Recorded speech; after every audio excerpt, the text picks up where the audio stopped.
ഞാൻ തെറ്റു ചെയ്തിട്ടില്ലെന്ന് സ്വയം കരുതിയാൽ എങ്ങനെ തിരുത്തും? CPM-ന്റെ അവസ്ഥ ഇതാണിപ്പോൾ. പാർട്ടി അണികൾ ഉൾപ്പെടെ പറയുന്നു പാർട്ടിയിൽ തിരുത്തൽ വേണം. എന്നാൽ നേതാക്കളും വിഘടനവാദികളും പ്രതിക്രിയാവാദികളും തമ്മിലുള്ള അന്തർധാരയാണ് പാർട്ടിയുടെ തോൽവിക്ക് കാരണമെന്ന മട്ടിൽ സിദ്ധാന്തങ്ങൾ ചമയ്ക്കുകയാണ്. പൂച്ചയ്ക്കാര് മണി കെട്ടുമെന്ന് പറയുന്നത് പോലെ പിണറായിയെ ആര് തിരുത്തുമെന്ന ചോദ്യമാണ് ഉയരുന്നത്. CPM അണികളും അനുഭാവികളുമെല്ലാം വലിയ നിരാശയിലാണ്. CPM-ന്റെ ഭാവിയെ കുറിച്ച് പോലും ആശങ്കയുണ്ട്. തെരഞ്ഞെടുപ്പിലെ പരാജയം ഏതെങ്കിലും ഒരാളുടെ തലയിലിടുന്നത് ഇടതുപക്ഷ രീതിയല്ല എന്നാണ് CPM സംസ്ഥാന സെക്രട്ടേറിയറ്റ് അംഗം M സ്വരാജ് പറയുന്നത്. തിരിച്ചൊരു ചോദ്യം ചോദിക്കാം. എന്റെ തല എന്റെ ഫുൾ ഫിഗർ എന്ന മട്ടിൽ ഞാനല്ലാതെ മറ്റാര് എന്ന ക്യാപ്ഷനോടെ പിണറായി വിജയന്റെ തല വെച്ച് യമണ്ടൻ ഫ്ലെക്സ് ബോർഡുകൾ സ്ഥാപിച്ചത് ഇടതുപക്ഷ രീതിയാണോ സഖാവെ? തിരുത്തലിന്റെ ഭാഗമായി പിണറായി വിജയൻ പ്രതിപക്ഷ നേതാവായതിനെയും സ്വരാജ് ന്യായീകരിക്കുന്നു. നിയമസഭാ തെരഞ്ഞെടുപ്പിൽ വിജയിച്ച ഏക പൊളിറ്റ് ബ്യൂറോ അംഗമാണ് പിണറായി. അതുകൊണ്ടാണ് പിണറായിയെ പ്രതിപക്ഷ നേതാവാക്കിയതെന്നാണ് M സ്വരാജ് പറയുന്നത്.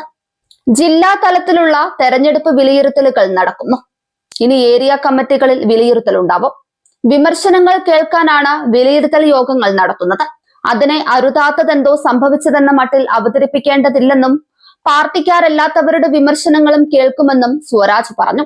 മുഖ്യമന്ത്രിയായിരുന്ന പിണറായി വിജയനും പാർട്ടി സംസ്ഥാന സെക്രട്ടറി MV ഗോവിന്ദനുമെതിരെ അതിശക്തമായ വിമർശനമാണ് ജില്ലാ തലത്തിലുള്ള തെരഞ്ഞെടുപ്പ് വിശകലനത്തിലൂടെ ഉണ്ടായത്. കാസർഗോഡ് ജില്ലാ കമ്മിറ്റിയിൽ സംസ്ഥാന നേതൃത്വത്തിനെ അതിരൂക്ഷമായി വിമർശിച്ചു. നേതാക്കളുടെ ജനങ്ങളോടുള്ള സമീപനത്തിൽ മാറ്റമുണ്ടാകണം. നേതാക്കളുടെ ധാർഷ്ട്യം കൊണ്ട് സർക്കാരിന്റെ നേട്ടങ്ങളൊന്നും ചർച്ചയായില്ല.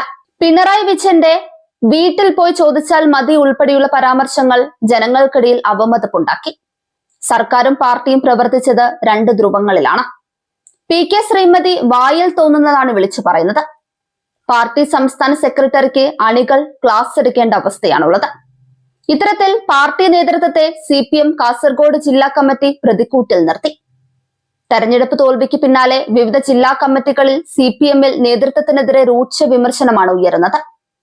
കൊല്ലം, തിരുവനന്തപുരം, പത്തനംതിട്ട, കണ്ണൂർ, ആലപ്പുഴ ജില്ലകളിലും നേതൃത്വത്തിനെതിരെ വിമർശനമുണ്ടായി.